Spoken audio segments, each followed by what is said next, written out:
दोस्तों नमस्कार। आशा करता हूँ आप सभी खुश होंगे। तो आज की कहानी शुरू करने से पहले जो भी चैनल पर पहली बार आए हैं या जिसने भी अभी तक चैनल को सब्सक्राइब नहीं किया तो जल्दी से जाकर चैनल को सब्सक्राइब करें और घंटी का बटन दबाकर ऑल का आइकन जरूर प्रेस करें ताकि हमारी कहानियों की नोटिफिकेशन आप तक सबसे पहले पहुँचती रहे और आप हमारी कहानियों का आनंद उठाते रहें। तो दोस्तों अगर आपको कहानी अच्छी लगती है लाइक शेयर और कमेंट्स जरूर करें ताकि हमारा भी हौसला बढ़ता रहे। तो चलिए शुरू करते हैं आज की एक और बेहतरीन कहानी।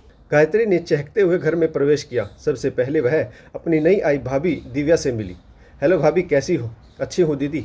एक फीकी सी मुस्कान दिव्या के चेहरे पर तैर गई। उसने गायत्री के हाथ से अटैची लेते हुए धीरे से कहा, आप सफ़र में थक गई होगी, पहले चलकर हाथ मुंह धो लीजिए, तब तक मैं चाय नाश्ता लेकर आती हूँ।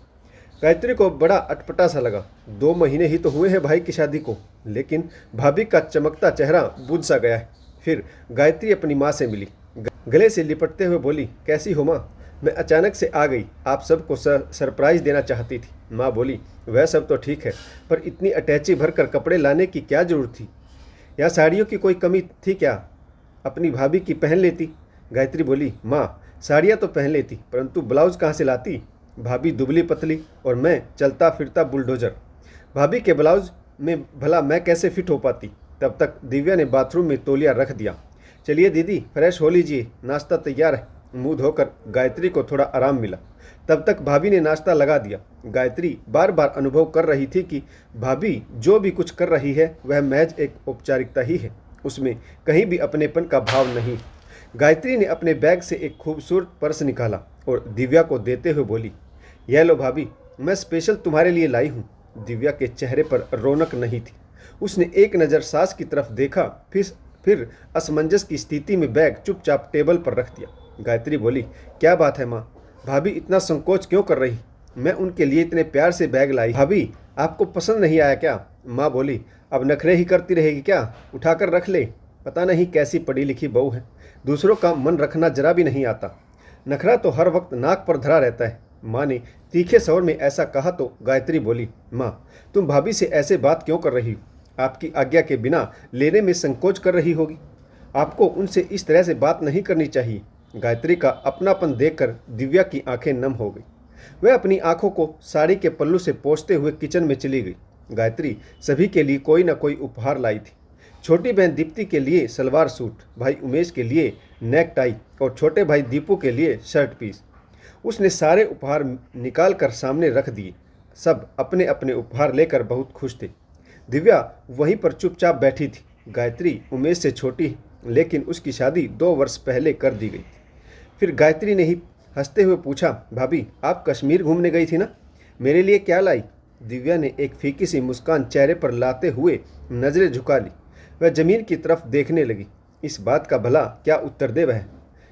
तभी दीपू ने कहा, दीदी भाभी जो उपहार लाई थी ना वह माँ के पास हैं, अब माँ ही आपको दिखाएगी। माँ ने दीपू को झिड़का, तू बहुत बोलने लगा है, बड़ा आया भाभी का लाडला देवर।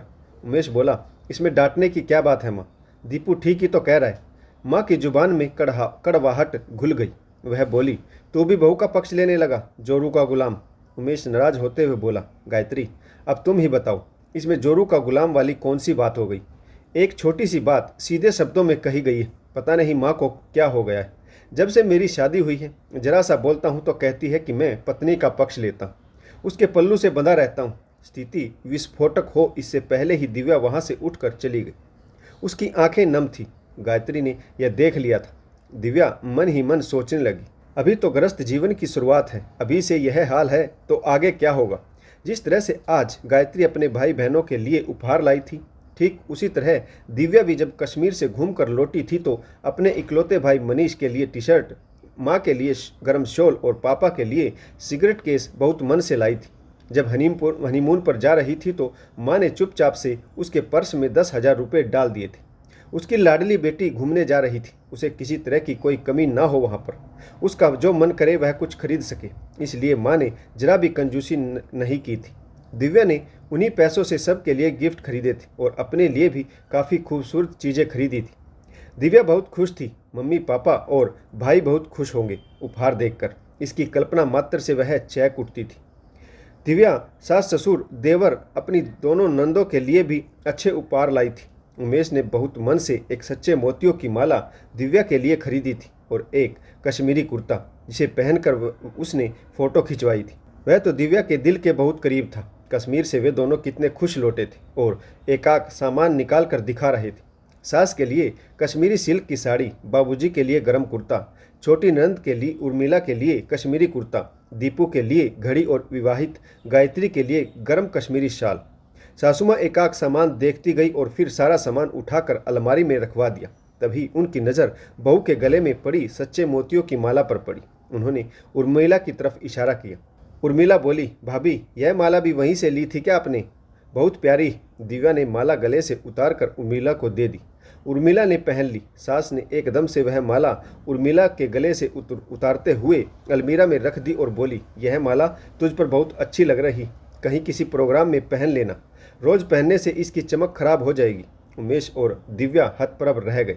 माँ ने सारा सामान एक एक करके अलमीरा में बंद करके ताला लगा दिया। दिव्या मन महसूस कर रह गई। पति का पहला प्रेम उपहार, हनीमून की निशानी, सच्चे मोतियों की माला उसके दिल के बहुत करीब थी, जो सास ननंद ने झटक ली। उमेश को भी माँ का व्यवहार बिल्कुल अच्छा नहीं लगा था। वह कुछ कहना चाहता था, लेकिन दिव्या ने आंखों के इशारों से मना कर दिया। 2 दिन बाद दिव्या का इकलौता भाई मनीष उसे लेने पहुंचा। आते ही उसने भी सवाल दागा, दीदी यात्रा कैसी रही? कश्मीर में बहुत मज़े किए ना? और मेरे लिए क्या लाई आप?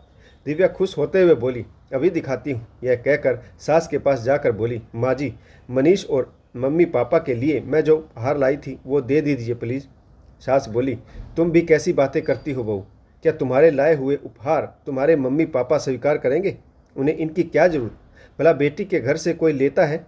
उर्मिला शादी लायक हो गई है, यह सारा सामान उसके विवाह में काम आएगा। गृहस्थी में सब देख कर चलना पड़ता है। यह सुनकर दिव्या का मन धुआं धुआं करके जल उठा। भाई को वह क्या उत्तर दे? जब मन टूटता है तो बुद्धि भी साथ नहीं देती। किसी तरह से स्वयं को संभाल कर वह मुस्कुराती हुई भाई से बोली, तुम्हारे जीजाजी आएंगे तभी दिखाऊंगी। मैं अलमीरा की चाबी कहीं रख कर भूल गई हूँ, तब तक मैं चाबी ढूंढ लूँ। तुम आराम से नाश्ता करो। उस समय तो बात संभल गई, लेकिन जैसे ही उमेश घर लौटा, दिव्या ने उसे एकांत में सारी बातें बता दी। उमेश के संस्कार ऐसे नहीं थे कि वह छोटी छोटी बातों के लिए माँ से झगड़ा करता। वह मिन्नतें करते हुए माँ से मनीष के लिए लाई हुई टी-शर्ट निकलवा लाया, लेकिन इसके बाद माँ ने उसे बहुत कुछ सुनाया। दिव्या मायके से जो भी कीमती उपहार लेकर आती, माँ जी उठाकर अपनी अलमारी में रख लेती और कहती, उर्मिला के काम आएंगे। गृहस्थी में सब देख कर चलना पड़ता है। तुम तो उसकी इकलौती भाभी हो, तुम्हें तो सब समझना चाहिए। तुम ही नहीं करोगी तो फिर कौन करेगा? सास ने अपने लिए साड़ियाँ लानी बंद कर दी। पड़ोस में कोई प्रोग्राम होता तो वह बहू की साड़ी पहनकर प्रोग्राम में पहुंच जाती। उर्मिला को भी दिव्या के महंगे सुंदर उपहारों में से कोई सूट पहनने के लिए कह दिव्या मन मारकर उन्हें सब देती रहती। दिव्या ने कितने मन से अपनी शादी की शॉपिंग की थी। एक आध चीज़ या साड़ी पसंद हो वह तो इंसान अपने मन से सास ननद को दे सकता है, लेकिन हमेशा ऐसा नहीं चलता। उमेश बहुत समझदार था। वह माँ बहन से कुछ कह नहीं सकता था, और कुछ कहता भी तो माँ उल्टा उसे ही 10 बातें सुना देती थी। इसीलिए अब वह चुप ही रहता था। क्या हो रहा है भाभी? गायत्री की आवाज़ सुनकर दिव्या वर्तमान में लौट आई। कुछ नहीं दीदी, आओ बैठो। गायत्री बोली, भाभी तुम्हारा कमरा भी बहुत बुरी तरह से उखड़ा सा लग रहा है, रौनक नहीं है। देखो इस कोने में साइड लैंप रखो, इस जगह 2 in 1 या फिर मोर वाली पेंटिंग लगाओ। अच्छा बताओ तुम्हारा सामान कहाँ है? जो गिफ्ट्स आपको शादी में मिले थे वह कहाँ है? मैं आपके कमरे को बहुत अच्छे से सजा दूंगी। भैया को तो कुछ भी होश नहीं रहता, और उर्मिला को तो तमीज़ ही नहीं कि भाभी की सहेली कैसे बना जाता है। दिव्या बोली, दीदी आपने बता दिया, ठीक है मैं कमरा बाद में ठीक कर लूँगी, अभी शाम के खाने की व्यवस्था करनी। गायत्री बोली, शाम का खाना हम सब बाहर खाएंगे, मैंने माँ से कह दिया है, माँ अपना और बाबूजी का खाना स्वयं बना लेगी। दिव्या बोली, नहीं दीदी यह तो गलत होगा, माँ जी अपने लिए खाना बनाएंगी, मैं बना देती हूँ। गायत्री बोली, कुछ गलत नहीं, तुम नहीं जानती कितनी मुश्किल से मैं 2-4 दिन के लिए आई हूँ। मैं तुमसे बात करना चाहती हूँ और तुम मुझसे भाग रही हो। सही से बताओ क्या बात है? मुँह क्यों उतरा रहता है आपका? नई नवेली दुल्हन के चेहरे पर चमक होनी चाहिए, कदमों में बिजली सी गति होनी चाहिए। मैं जब से आई हूँ कुछ बड़ी गड़बड़ महसूस कर रही हूँ। उमेश भी उखड़ा उखड़ा सा लग रहा है। आखिर बात क्या है? मुझे समझ नहीं आ रहा। दिव्या बात को घुमाते हुए बोली, कुछ भी तो नहीं दीदी, आपको वहम हुआ है, सब कुछ ठीक तो है। गायत्री बोली, मुझसे झूठ मत बोलो, तुम्हारा चेहरा बहुत कुछ कह रहा है। अच्छा, यह बताओ भैया ने तुम्हें कश्मीर से क्या दिलवाया? दिव्या एक बार फिर से घबरा गई। गायत्री को क्या जवाब दे? यदि कुछ कहा तो समझेगी कि मैं उसकी माँ की बुराई कर रही हूँ। दिव्या ने एक बार फिर झूठ बोलने की कोशिश की। दिलाते क्या, बस घूम कर आ गए। गायत्री बोली, मैं नहीं मानती। मैं अपने भाई को अच्छे से जानती हूँ। अच्छा, यह बातें छोड़ो, अपनी एल्बम दिखाओ, वह फ़ोटोज़ दिखाओ जो आपने कश्मीर में खिंचवाई थी। कश्मीर की फ़ोटो देखते हुए गायत्री बोली, देखो भाभी, तुम फंस गई। यह माला कहाँ है जो इन फ़ोटो में दिखाई दे रही? यही वाला दिलाई थी ना भैया ने आपको। अब दिव्या का बचना मुश्किल था। धीरे धीरे मन की गांठें उसने गायत्री के सामने खोल दी। गायत्री गंभीरता से सब सुनती रही, फिर भाभी को गले से लगाते हुए बोली, चिंता मत करो, सब ठीक हो जाएगा। अब तुम बाहर चलने के लिए तैयार हो जाओ, उमेश भैया भी आते ही हों। दिव्या मन ही मन डर रही थी। यह क्या कर दिया मैंने? कहीं मेरी नंद मेरी बातों का गलत अर्थ तो नहीं निकाल लेगी? क्या वह भी अपनी माँ का ही पक्ष लेगी?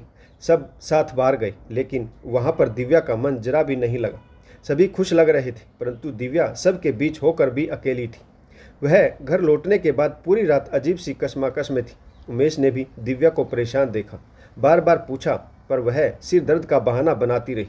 दूसरे दिन सुबह नाश्ते के बाद गायत्री ने कमरे में आकर कहा, भैया आज आप दफ्तर की छुट्टी ले लो, हम फिल्म देखने चलेंगे। घर का काम जल्दी जल्दी निपटाकर दिव्या तैयार होने लगी। तभी छोटी नंद उर्मिला ने आकर कहा, भाभी यह माला माँ ने दी और माला के साथ कश्मीर से लाए हुए सारे उपहार भी। वह बेड पर रख कर चली गई। दिव्या को बहुत आश्चर्य हुआ। उमेश भी कुछ समझ नहीं पा रहा था, आखिर यह चमत्कार कैसे हुआ। सब पिक्चर देखने गए, लेकिन छोटी नंद उर्मिला और सास घर पर ही रह गई।